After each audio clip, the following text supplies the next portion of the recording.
All right. People in or? Oh, Oh gosh. the struggle is real today. Hello, everyone. I know. Good evening. Thank you for bearing with us. We are working through getting some stuff organized, and just give us a couple seconds more to let people in, okay? Then we'll get started. We are recording tonight's presentation so that we can share it with people who weren't able to attend. So if you just know that it'll be coming to you via an email within a day or so. And you're more than welcome to share that with people if you know other people that are interested and have questions about camp, or refer them back to us. So.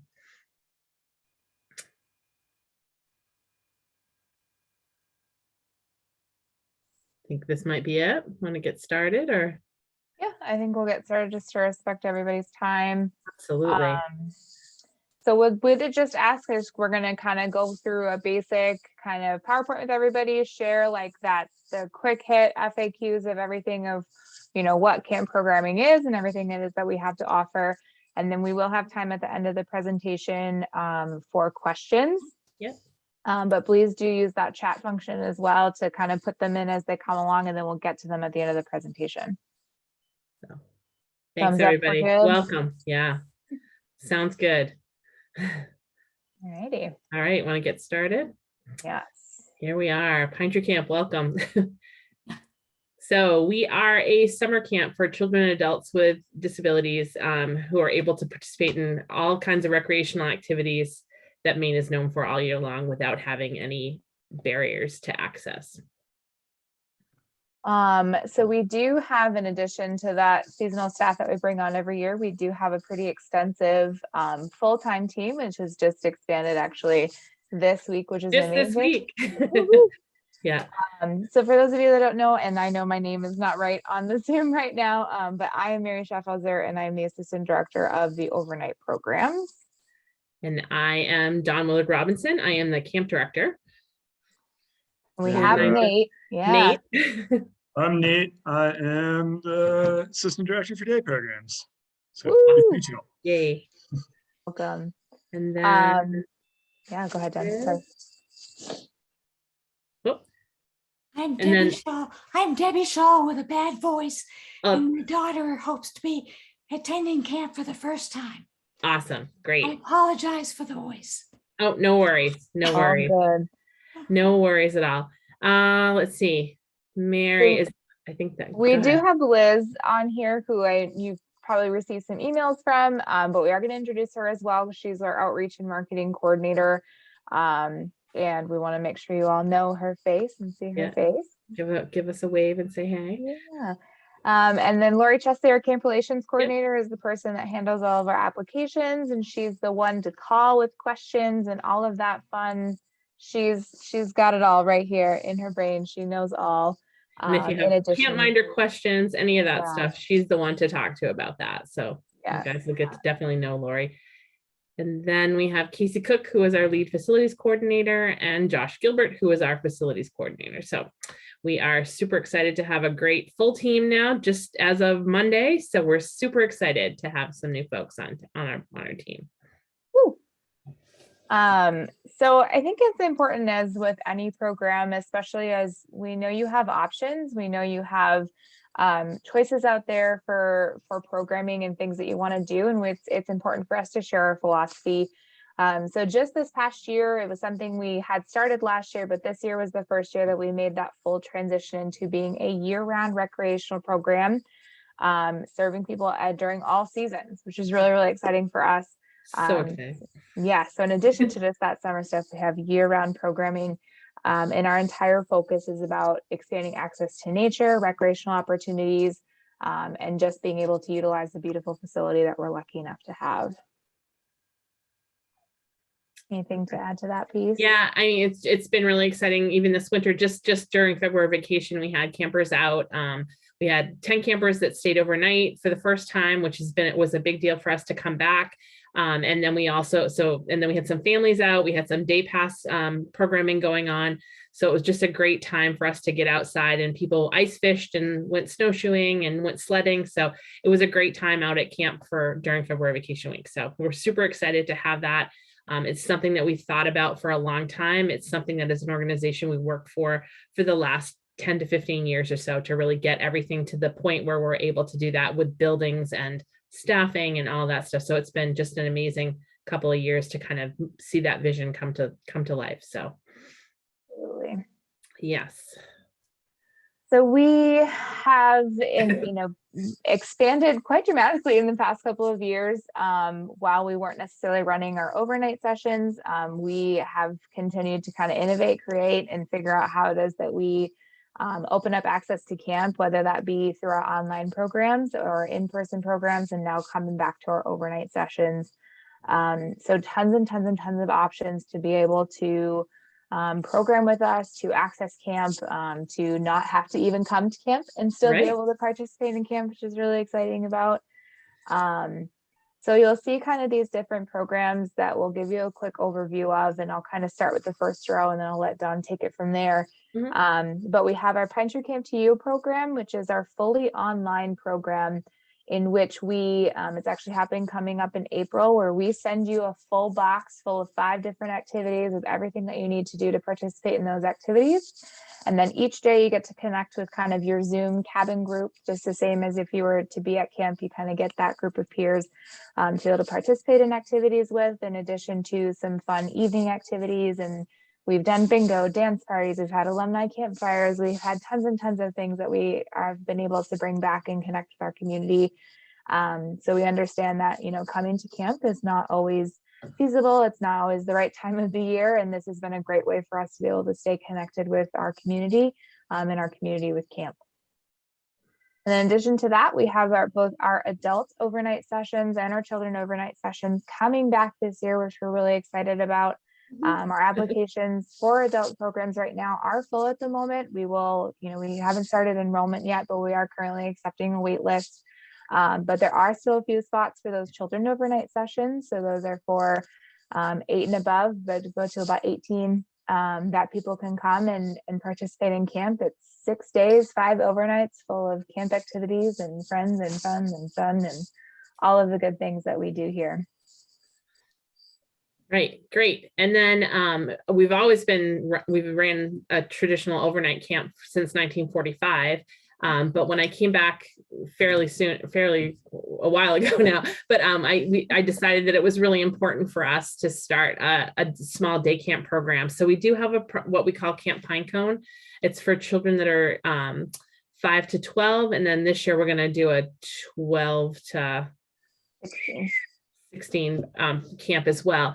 But it's really important for a lot of our campers. The overnight part is hard. So this gives them the opportunity to come to camp, participate fully in all the activities. They almost kind of function as another cabin at camp during the kids sessions. So we do 3 weeks of Camp Pinecone, and it's a great way for families to try it out and see how it goes. A lot of times, most of the time, our campers that start in Camp Pinecone end up coming to overnight camp, which is great. That's really the ultimate goal for us, is to have campers come for the overnight part of it. So it's excellent. This year, we decided that camping for the whole family was really important, and we knew we wouldn't be able to do our traditional overnight camps. So we started our family camp program. Some people that are on the call today, I know, participated in our family camps this summer. So you could come to camp, you sign up for a session, and you get your own cabin space. And then you get to do all the programming that we would do at camp, but just with the whole family. So we've seen some great things happen with, multi-generational folks coming to, families coming to camp. And it's just been a great way to keep everybody active and involved this summer. And then we know we're going to run it this summer as well. We're doing a full week of it. And then we're going to do some weekends as well in the fall. So super excited about that. Great program. Then during COVID, we decided we knew we needed to do something, and we really wanted to keep people coming to camp and having the opportunity to come to camp. So we started what we call Adventure Day Pass. So that's where you sign up in advance for a day of camp. You come, you bring your own lunch, you grab a picnic table. We do have staff there to do some of the specialized programs, and there's some things that you need to sign up for. But the rest of the day, you can just choose your own adventure. So the waterfront's open, you can still do boating. We take some kayak trips out. Archery is available. The nature trails are all available, the treehouse. So it's a way to come and enjoy camp with your family without having to commit to a full week or a weekend. So great way to get people out. And it's the way that we've been continuing to serve families all through the year. So we have the Adventure Day Pass programming in the spring and the fall. We have a few set up at the end of the summer, as well as the Winter Day Pass programming. So it's been a really nice, exciting way for us to get people out there. Our last two camps that were listed are kind of specialty programs. We have Camp Communicate, which has been running for roughly, I think it's 18 years now that we've been running Camp Communicate. So that is a smaller camp for children that use communication devices and their families and paraprofessionals to come. Campers have traditional, get to do all the camp activities that we would do. And then they are using their device, accessing that. And then families are able to kind of do a little bit of education around their camper's device, as well as get to see them use it in a natural setting. So that's another great way for people to kind of be introduced to programming, and also just a really solid program. It is run by Linda Bonner, who is our Director of Communication Pathways, and her speech pathologists come and work for that week, and as well as our staff work together as well to do that. So it's kind of a collaborative within our organization.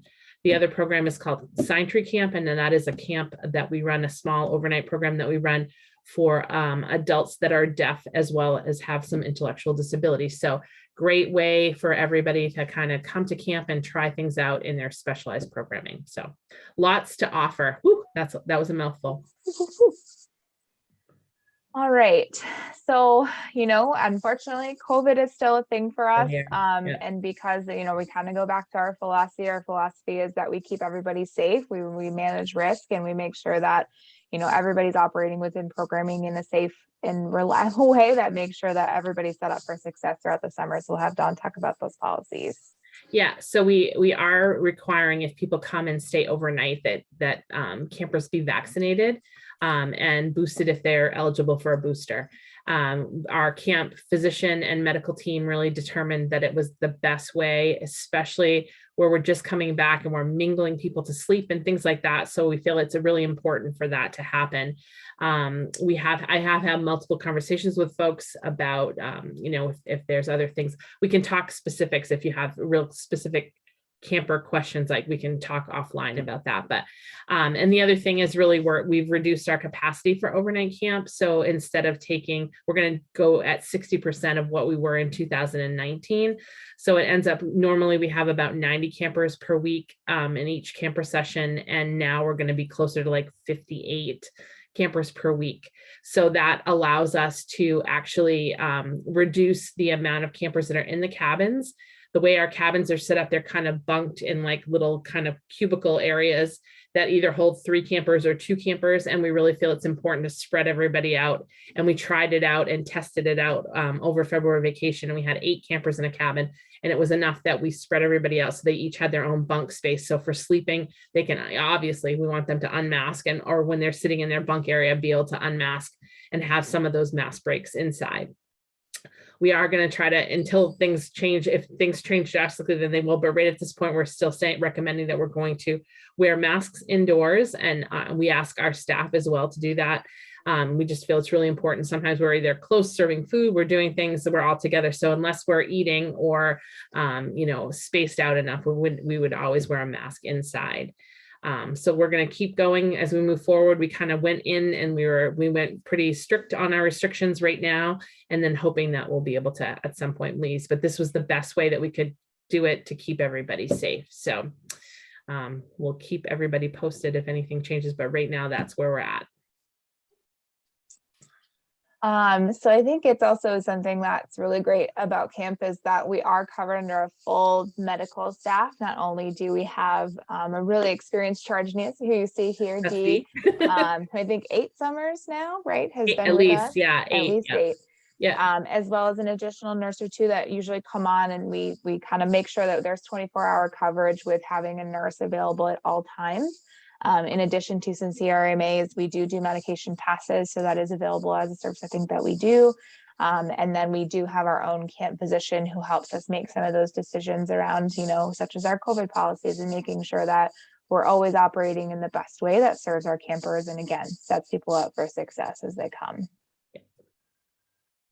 Anything else about that piece, Dawn? No, I was just going to say our medical team is really, our camp doctor is kind of the person that we run a lot of the things through. She's very familiar with our population as well as our camp, had worked at camp in the past, but is someone that's available on call for us almost 24 hours a day to be able to answer questions and field concerns that we might have or things that come up. And then our staff, we are super duper lucky that we have an incredible crew of staff. Also, I just realized this is Dee's daughter. Yeah, I know, right? Turlo team here.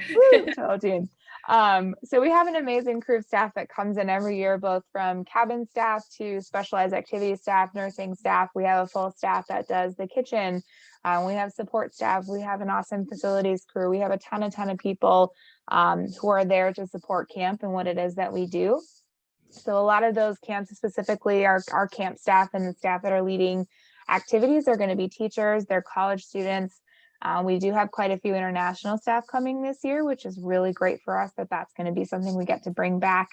A lot of them are specialists within their field or studying the field. And it's pretty amazing that we get to work with such an awesome crew every year. And they're really there to make sure that campers are having the best experience possible and making sure that we're trying as many new things as possible. All of them, it's worth noting that everyone goes through a background check, not only through DHHS, but also through the state. And then international staff also go through their own background check process. So it's almost like sometimes a three-pronged process of background checks. And then most are certified in CPR and first aid. We try to get everybody that summer isn't already coming in with a certification, existing certification. And then those specialized activities such as lifeguarding, archery, boat driving, things like that, we do officially certify our staff to do all of those things so that we're making sure we're maintaining the highest safety standards as possible. All right. Ooh, our space. Yeah. Ooh, we have a space.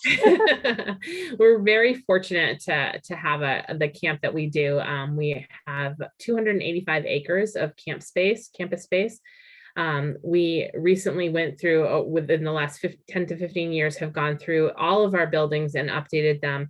We have a newer dining hall, program spaces, modern cabins that are climate controlled. The other piece of our spacing everybody out is all the cabins have great HVAC systems where they have air circulation, which a lot of the camps were kind of struggling with over the last couple of years with COVID, trying to figure those things out. But our cabins are set up that way already, which is great.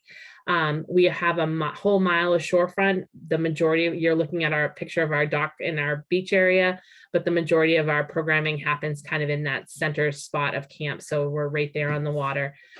We have about 3.5 miles currently of accessible trail system. We've just gone over the last couple of years. We've been really fortunate to get some grants and some money available to us to actually expand our trail systems. So that's something that we're always kind of working on. We have kind of like a 5-year plan where we'll end up with about 10, could be closer to 10 miles worth of trails if we connect all the little bits and pieces. And we've been working on that to make them as accessible as possible. We use them all year round.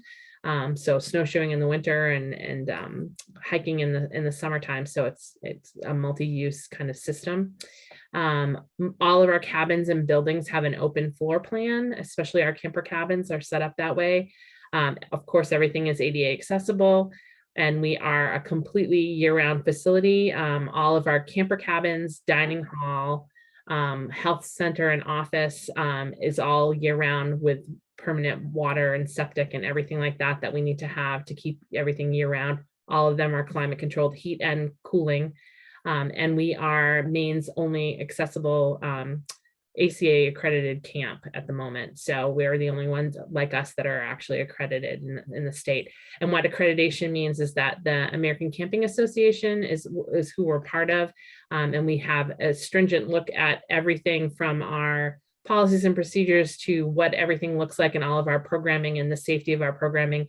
We take a look at that every single year and kind of go up to those standards. And then every 5 years, we get visited by another set of camp directors, which is kind of a great way for all of us to share our camps, because we are very proud of our camps, but also for us to really look at it and make sure that we're doing everything that we can to stay current in our field of camping and our field of special needs camping. So it's a big step for us to take on. Not everybody does it, but we have chose it and feel like it's really important. So you might be wondering, and full disclosure, this is about kind of our overnight camp sessions, but the schedule pretty much, it doesn't vary actually quite much from that. It's all about being kind of activity centric and choice centric. So all of our overnight sessions, meals are really important to us. So we eat breakfast, lunch, and dinner. We take an hour, and we truly, believe in the socialness of those meal times. We eat family style. And we make sure that we've seen certainly some beautiful friendships come out of being made actually at mealtime. And it's really fun that everyone's kind of in there at the same time. And then we have 2 different choice activity periods, and we'll talk about choice a little bit later and what that means to us. So you get an opportunity to participate in an activity in the morning and the afternoon. We swim twice a day. Our waterfront is really important to us, and we understand that access to water is not necessarily always available. And so we want to make sure that we're getting people both in and on the water as much as possible throughout the day and throughout the week. We do put a rest hour in here in the middle of the day. It's the hottest part of the day. Typically, it's a good time to take a shower, take a nap, just kind of play a game. And again, just some downtime to be able to socialize with friends. And it's, it's unstructured. It happens in the cabins. It just kind of gives everybody that midday reset. Again, we swim again before dinner. And then at the end of our days, we typically come together as a full camp. We participate in some sort of evening activity. We do talent shows. We've done dances. We've had bands come in. We've done tons and tons and tons of things. And we're always excited to see what our staff come up with every year, especially when there's that international staff piece of it. There's always some sort of cultural exchange going on, especially during those times that we really enjoy. And then after those evening activities, we again give that cabin time to just let everybody kind of wind down from the day, do showers, anything that it is that they need to do, they can do. And then we all kind of do a collective lights out later on in the evening, depending on what we've got going on. So it doesn't change much. Yeah. It's pretty consistent, but it's a busy day and it's a good day. So it keeps everybody going. So these are all of our different activity areas. We have, again, expanded so much in the past couple of years that we've kind of gotten away from, the specific, here's all the things that we do, and kind of broken them up into, there's 3 main areas at camp of programming that we focus on. So we have our adaptive sports program, which is something that I think has expanded quite dramatically, especially in the last about year and a half. We've been able to add adaptive biking, which is amazing for us. So we have tons and tons of different kinds of bikes that people can try, and they can take it out on the trail. They can kind of learn, the mechanics behind how to operate certain bikes. And it's really great social activity. And it also gives just kind of that different access to our nature trail system and, other than just walking. We have a full archery pavilion now with a 3-lane archery shooting system that is fully adaptable and it comes with certified instructors. All of our staff are trained in how to lead that. We've expanded our low ropes challenge course, which is really fun for us, and made that accessible and have a few elements kind of up there and around in the woods. It definitely gives a different view of camp. Full sports courts, swimming areas, and we do tons and tons of boating, whether that be on our pontoon boats or out on the kayaks. We try to, again, in or on the water is where we love to be.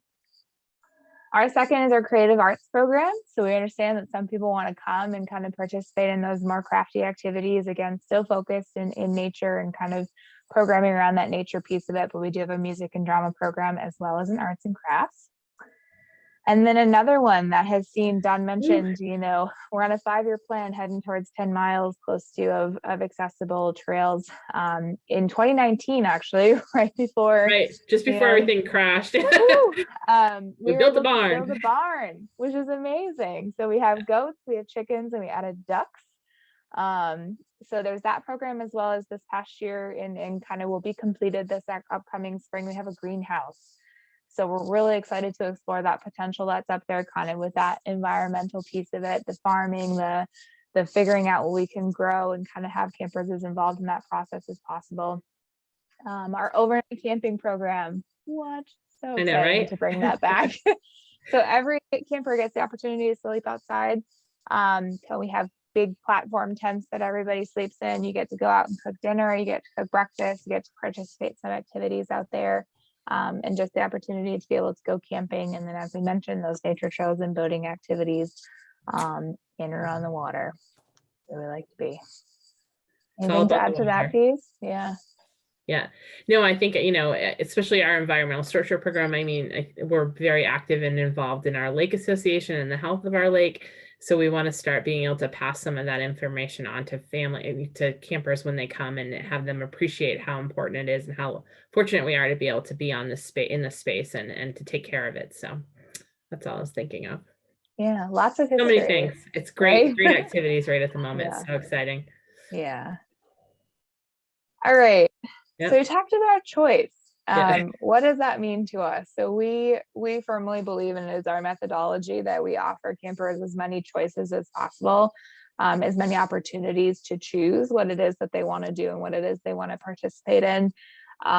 So we try to, you know, kind of curate days and activities around being able to offer, you know, not only as many choices, but really intentional choices and intentional programming, and giving the opportunity to be able to immerse yourself in the program, be able to, again, build social skills, life skills, you know, actual program skills. Somebody who wants to improve in archery, somebody who wants to work on their kayaking, we try to make sure that we're focused on it's camper-centric, and making sure that the camper is doing what they want to be doing.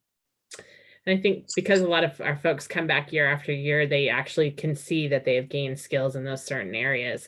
So the staff provide that supportive space to really allow them to try those things, and then to, you know, build skill from there. Yeah, our staff are never there to do for, it's to do with, and to support with, and to do whatever it is that a camper needs to be able to participate in activities in the way they want to participate.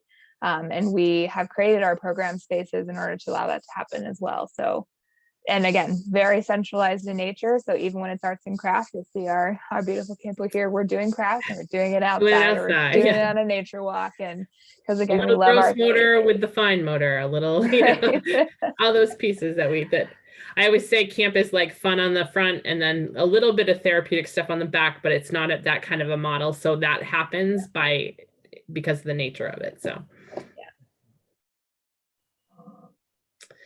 Which program is right for you? A lot of times families will ask that of me, and I think it's a parent's choice to really kind of figure out where their child is at and what would be the best fit for them. Sometimes, you know, day versus overnight are those kinds of choices that you're looking at. We definitely can accommodate and do some different things. A lot of times with the day camp, as campers get to a couple of years under their belt, sometimes they want to try one overnight. You know, we're able to kind of do some of those pieces to kind of do that. And we will give our honest opinion. We track everything for the each year, and we were able to kind of comment if someone says, do you think they're ready? Kind of that place of it. But a lot of times the daytime versus the overnight, a lot of times I'll say, you know, how do they do sleeping at night? Are they somebody that needs a lot of quiet? Are they somebody that needs, you know, it to be completely dark? Kind of thinking of all those things that you put in place at home to make that your night successful for your child. Those are the kinds of things that we ask questions about, because that does make a difference sometimes. Family versus independent programming. We have a lot of variety of different ways that you can do camp for yourself to try it, for your camper to try it out. They can come as young as 8 and stay over by themselves if you feel they're ready for that. The other option is we have what we call a family cabin. For each session, we have cabin 6, which is actually a building, a camper cabin that has 6 separate rooms in it, and bathrooms that are accessible to everybody, and a full kitchen and living room kind of space. So a lot of times families will want to try out camp for their camper, but be there to support them when they need it. So those campers that come and stay in cabin 6, we actually assign them to a camper cabin of their peer group, and they can program as much as possible with that cabin. sit there with meals and have them together, even if your family's with them, with you, so it's all about these different choices that you have to make. And that's the kind of stuff that we can talk over as you're thinking about it, if you have real specific questions. The other thing is seasonal choice. Sometimes people are really, maybe summer is not the best time for you, but your child really loves to be outside in the wintertime, or vice versa. So really thinking about those things and what the best spot would be for them. We have everything from day programs of a 1-day program to a 5-day, to a 6-day program. So the length of programming is an important thing to think about. Ratios. I know we all talk about ratios in terms of schooling, but ratio at camp is very different. We do have, it's about a 1 to 3 staff to camper ratio. So there will be 8 to 9 campers and 5 staff in each cabin. So that's to think about that kind of thing and how that all works. The other part that plays into ratio, Mary and I always say there's a lot of other folks and hands in those buildings and in those spaces. So we kind of all work together to support campers, even if they're not in our cabins. But ratios for school versus camp is very different. So if you're a one-on-one at school, there may be a possibility that you're not a one-on-one at camp. So it's worth talking it through with us. And then also each program has different goals, and what you set for a goal for your camper. Each camper, sometimes they come and they really know what they want to accomplish from being there. Sometimes families want it to be, a great social experience for them, or your camper, or you want it to be, have them try as many new things as possible. So it's all about what all those different pieces kind of play together. Those are big things for you to think about as a parent, but it's really, we can also, that's a lot. I do a lot of that kind of talking it through after all these years. I'm pretty good at kind of helping families make those choices too. So I think it's also important to mention that, just because maybe something isn't in line with what you're thinking this year, doesn't mean it can't be on the docket for next year. We really have designed our programming to be transitional. Mm-hmm. So maybe day camp is right for you this year, and that's amazing. And your goal is to kind of get to that overnight sphere. Our program is designed to allow that to happen. Or the family camp program, if that's more, you kind of want to see how it is that it's happening, how it is that we run, what our methodology is. And the next year you're ready to go. Somebody's ready to come independently. We're willing to kind of talk through what some of those things will look like as well. We want to make it as successful as possible for your camper. That's why we really ask all these questions and have you think about these questions, because it really is important. We wanted to have it that especially the first couple of experiences be really positive and make sure that they fit what you're looking for. Cost. So I know it's on everybody's mind, things don't happen for free all the time, and there definitely is a cost associated with things. So it's worth noting that deposit amounts do vary based on programs. So obviously those day camp programs, like Adventure Day Pass, going to cost a little bit different than a full week of camp is going to. But what's really important to know is that we never turn anyone away based on an ability to pay. So we do have an open door policy in place. And that is based on a sliding fee scale that will kind of determine what that deposit amount is for, or what that deposit amount would be depending on the program that you're applying for. And then the rest can be covered through that open door policy. So don't let cost prevent you from applying or prevent you from participating. That's really, we're there, and that policy is there to allow, again, expand access and make sure that everybody that wants to come to camp can. Yeah, and those are the questions that I can help you answer, as well as Lori. So we work through a lot of those. So feel free to ask us those kinds of questions too. Fountains of knowledge. Yes, try to be. So you've heard what we have to say. Your questions, you're like, yes, let's do it. How do we make this happen? If you haven't already. This is kind of what we've got going on. And these are, again, this is something that we can send directly, as we do have our own tab on our website. So we're part of a large organization called Pine Tree Society, in which Pine Tree Camp kind of exists in the tab there. You're going to click that, and there is going to be 2 separate registration links. So if you are a new family to us, which means you've never applied through our CampMinder system to participate in any of our programs, any programs before, you're going to click that new family. But if you are somebody that's maybe participated in one of our, especially last summer, one of our programs that you would have applied through that system, you can use that same login and apply through there.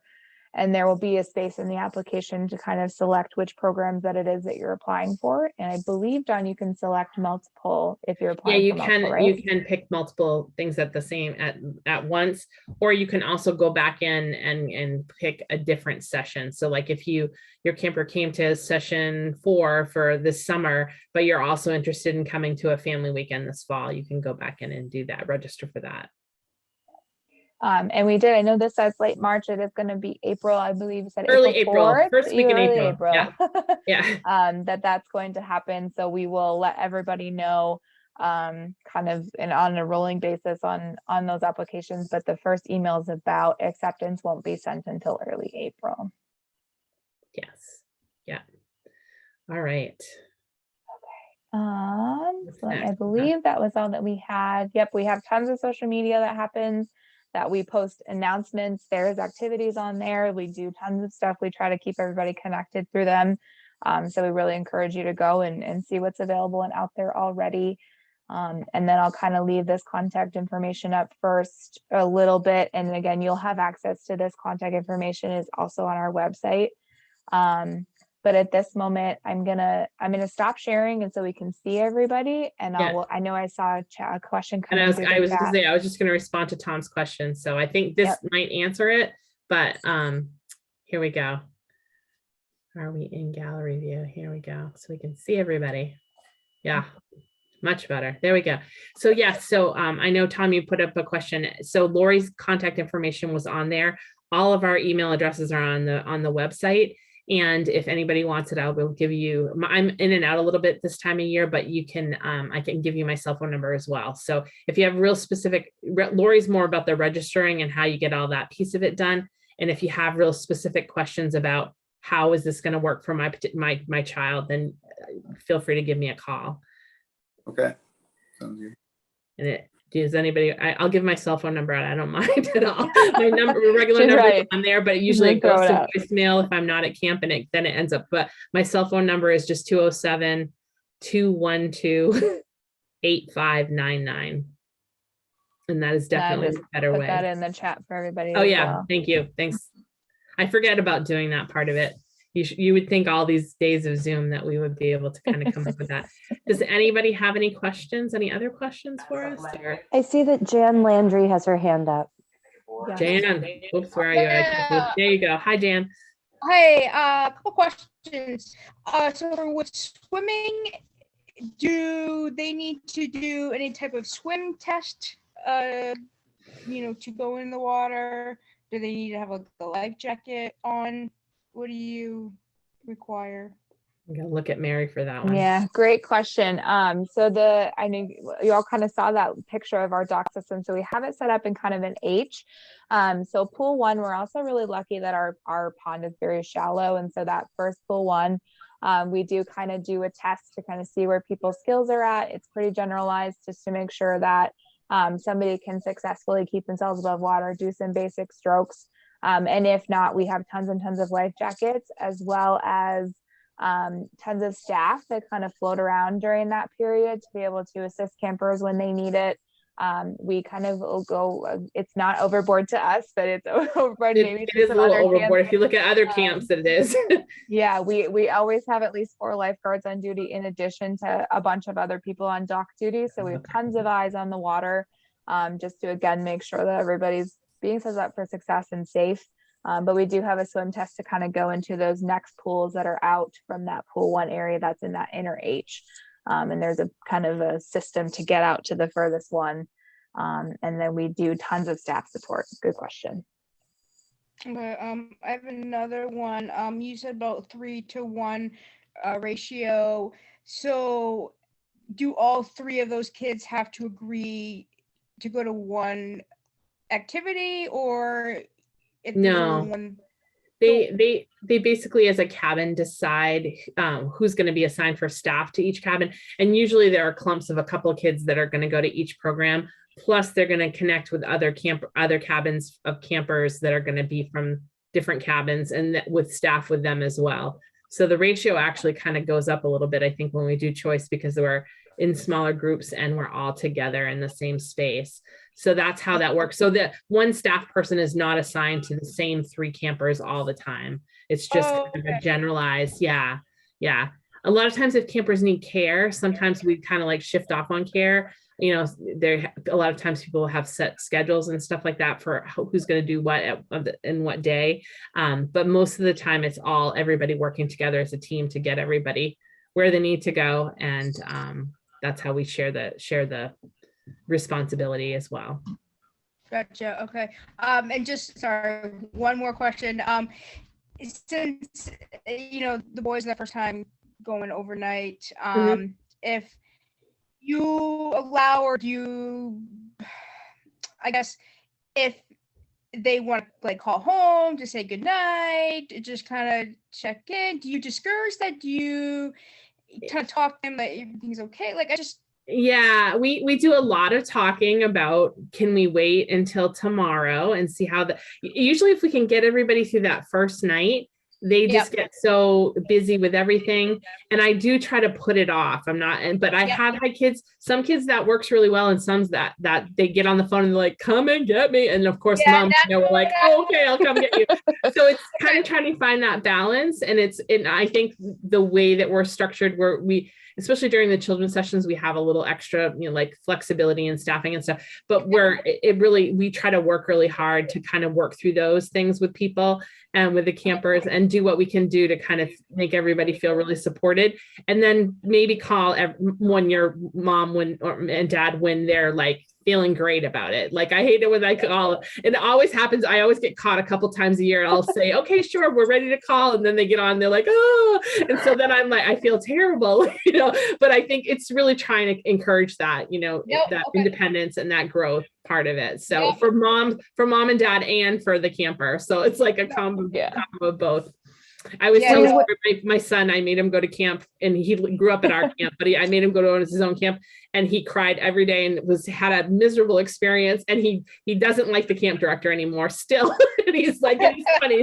But I think that's the whole thing though. We encouraged, we knew that was what the ultimate goal was. We kept pushing, but it's really hard. And I can speak at it from both sides of it, from the parent side as well as from the camp director side. We do also. To talk them kind of, you're okay, talk them kind of out of it. I agree totally. And I think knowing you, I know that you would do that part, but sometimes it's not the easiest thing to do over the phone. So we really try to not have them do that, but we also understand that like it's not necessarily that, especially if it's the first year for a camper, that it might be harder for parents sometimes than it is for kids. Sometimes kids are like, bye. It's totally okay to call us and ask for an update. We can go to see the staff, like how are they doing, and we can give you that update without having to make that direct connection, kind of derailing somebody. We're always willing to kind of give you an update, so it's not that you can't call us. No, we just kind of discourage it the other way. So there are times when we're all at mealtime. So sometimes parents will call during a mealtime. They're like, why can't I reach anybody? And that's why, because we're all having a meal together and then having that social time. So we don't answer the phone, but we will get back to you. Really, we will. So I said, Jeanette, I think you had your hand up. I hope I said your name right. And then Deborah will go to you after. Okay. Thank you. I'm going to betray my feelings about personal electronic devices and asking this question.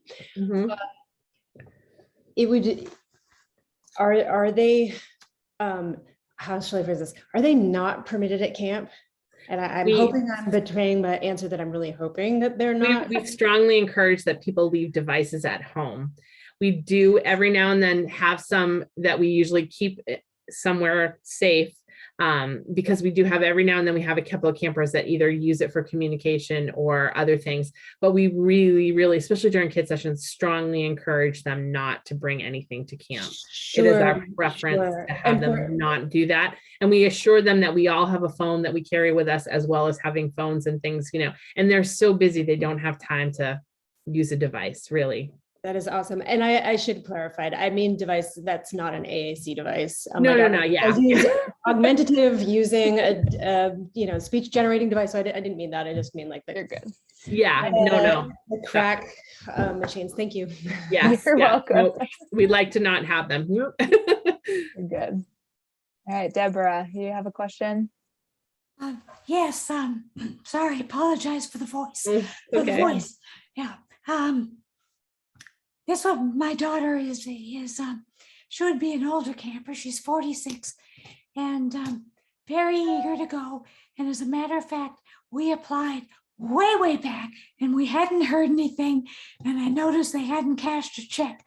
So Yeah. I was really concerned. So I'm happy to know that it's because you haven't started the process. But Absolutely. anyway, Yeah. she has housemates who have gone for years and is quite excited to go. And so I hope she will be able to make it this year. Good. Yes. Yeah. Great. Excellent. Yeah. All right, Jacqueline, I see your question about the COVID vaccine card. So we will take a copy, but Don, did we put a place in the application to upload a picture? There's a of place it? on the app that you can add on the in Campminder that you can actually upload it. So yeah. So we encourage that, but if for some reason that the technology is not viable, you can always bring that to camp, and we'll take a copy and then we'll give it back to be taken home. So we make sure we don't lose it. Yeah, we don't want to lose your card. So yeah. Anything else? Yes, Tom. What about foods for people that are really restrictive in what they will eat, won't eat, and so forth? Do we bring our own food for that scenario, or how does that work? So we do a really great job in terms of special diets and those kinds of things. So we try to offer a lot of different choices and do try to encourage people to try some new things. If someone's really super specific and it has to be a particular type of Brussels sprout, I don't know, that's not a good example, but I would say if you bring your own food, if you bring their food that they will eat, then we will make sure that that gets prepared just like someone who had a special diet. But we do try to really encourage, we have so many different choices that we really do try to encourage everybody to at least try some new things. But that if someone's really got just those certain things, we definitely always have space there. You just label the meals and then we bring them out and the kitchen gets them ready for them so that they're ready to go when everybody else eats. So does that make sense? Yeah, absolutely. And then the specialists in the fields, you're saying you have different specialists in different fields. What does that entail? Like OT specialists, speech therapists, or? So we have an occupational therapist on our Pine Tree Society staff, and she will be at camp every Wednesday. So we have an OT that can consult with our staff. We have a speech pathology department. Linda Bonner's program, Communication Pathways, provides a lot of support in terms of training to our staff, but also if they come in with something that if a camper comes in and there is a communication device that we're not as familiar with or something goes wrong, they're always there to consult and work with us. So those are the pieces that we have. We bring in specialists to train in lifting, transferring, all those different things that we need to have our campers, our staff know to be able to support campers there. So and a lot of us, our background is special education. So we have a lot of kind of knowledge and tools in our toolbox that we try to share as much as possible with staff. So yeah, we met more specialists in programming areas. So we have some folks that specialize in waterfront activities. There's some, like Mary was saying, people that, are working with our barn program and greenhouse, as well as our overnight camping area. So those are kind of some of the specialty areas that we have for staff coming in to be certified and have that, but not necessarily therapists on staff, but we have a bunch of them kind of ready for supporting us. Okay. Thank you. Yeah. So power wheelchair needs repair. Yeah, great question. So again, we do have our OT comes in once a week, and usually pretty early on in the week that comes in and kind of checks where everybody's at, making sure their equipment is in the right place, sleeping arrangements, anything that may need to happen throughout the week to set a camper for success. We do try to make sure that she kind of looks at some of those things. And then we do have quite a bit of connections where if something like is absolutely like on the fritz, it's just like quite not, something's not right with it. We do have some people that can come in and kind of look at those, as well as our facilities team is really good at those types of things. Yes, we fixed they're a few very good this summer, and it was he learned quick. I've also got a few contacts in some of the like Black Bear Medical and some of the other places that those guys will come in. They're past staff members that will just come and support us. So. And if all else fails, we call and just get some information from families on what we can do and how we can troubleshoot something. Looks like Jana has her hand up. Yeah. Yeah. Speaking of power wheelchair repairs on the fly, is there space to bring 2 chairs? So bringing a manual wheelchair in case there are problems with the power chair. Yes. Okay. Absolutely. And a lot of times folks, if they have a real specific Hoyer that they want to use or things like that, shower chair. Sometimes people are really particular about that, which is great. And people can bring those in. I know. Oh, okay, great. I have an adult camper that I know comes in every time his mom brings the toilet back, like the back seat, and that's fine. And we put it on every year. We have a bunch of adaptive equipment as well ourselves. So a lot of times we can figure out something based on what we have in our kind of storage closet. But I think I always like to have a backup that if people do have it, that's always a great way to, do it. All of our cabins have the way that we redesigned our camper cabins. They actually have great space to be able to plug devices, a chair in at night and things like that, right where you're sleeping. So we really thought some of those things through when we redesigned our cabins, but. Fabulous. Yeah. Didn't know if anybody else. Did we miss anybody? Jan's hand is still up. Thanks.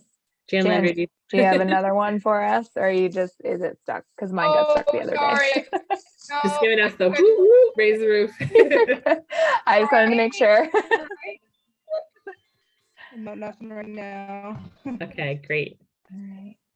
Yeah, we are going to be having an in-person open house in May. It's going to be an Adventure Day Pass Day, which is going to be great. So you can come out, see what we have to offer, meet some of the staff, try out some of the activities. I think sometimes the anxiety that comes with just trying to think about what camp would look like, what it's going to be, it is so much better when campers can come out and see, and when families can come out and see what we have and what we're all about. It's one thing to look at the website, but to really be there and try things out, I think is the best way for families to really feel better about their stay and before they get there. And we can talk through a lot of different things that way as well. Did you guys have a date for that in May? It is being scheduled currently, so we'll kind of send that out to everybody once we find the date that looks like it's going to work best for everybody. We'll send that out and it'll be just kind of open to everybody, but it's also worth noting that if for some reason the date we put out for that open house doesn't work for you, please let us know and we can schedule a private tour. We are in camp, full time starting that pretty much that last week in April. So we're pretty flexible with you being able to just come and see the space and bring who you need to bring. And we're happy to walk people through at any time. I'm assuming you're gonna have to register for that, right? Or something. The open house, yes. And then a tour, we just ask that you reach out to one of us and schedule it beforehand, just to make sure we're actually on camp that day. But the open house, it will be a registration. Yep. But there's no cost associated with it. No. Thank you. Yeah. Any other finalized questions? Oops. I have a question. Will that open house be split between like the adults versus the kids, or is it everybody goes to the open house? We usually have everybody go to the open house. It tends to be more children and their families for that one. Most of our adult campers, some of them haven't come before, but they know us and they've, heard about us. So most of the time that's what it is. But yeah, it probably would be a mix. And I see whoever is Lori today. Yeah, I'm Kathy. Sorry. Hi, Kathy. Nice to meet you. Came in late. Had a bit of a. I'm like, I knew it's Lori. I know it's not Lori. So. I had a bit of an emergency, so I'm sorry if this has already been asked. No. If a camper becomes like, not deathly sick, but sick in terms of like vomiting or what, do they stay in their cabin with a counselor, or is there a sick babe type of place? What happens? Yep, kind of, because we're such a short-term stay camp. If someone gets sick, usually if they're not kind of better within a couple hours, we call home and do something. But we do have 4 sick bay areas, and then we also have an apartment that's attached to the back, that's in the back of our health center, which acts as our isolation space. So if someone's really not feeling well, the first thing we want to do is make sure that they're not in with all the other campers.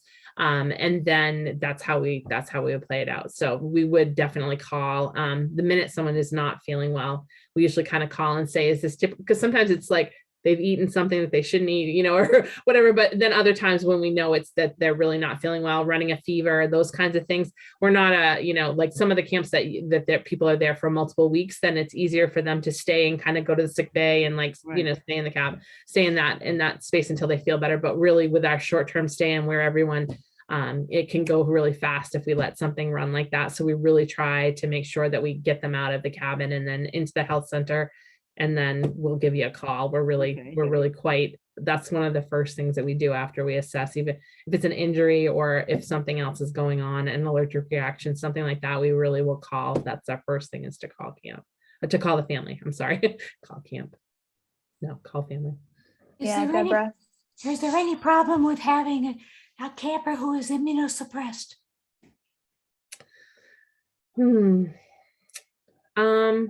That's something you might want to chat about a little bit offline, but I think depending on their vaccination status and things like that, I don't know where we're at, but I think that's something to think about in terms of bringing them, especially with all the things that are going on at the moment still with COVID. So having a conversation about that probably offline would be good, to just find out a little bit more and help make that decision, if that makes sense.